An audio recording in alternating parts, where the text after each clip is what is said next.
І так, я зараз буду розпаковувати Motorola. Прийшов мені тільки що. Оці все. В цьому кейсі.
Ну що,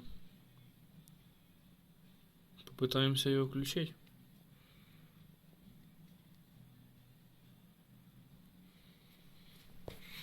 Я, чесно говоря, не вірив взагалі, що прийде на нормальний робочий телефон. Це для мене якась прям неожиданність.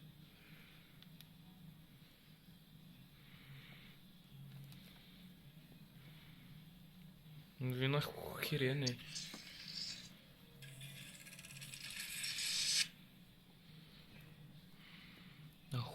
Охереть.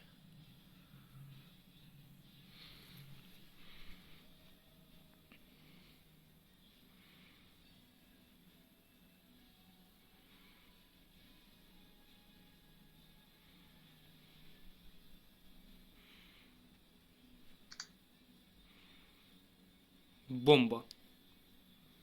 Наверно, закажу собі такий.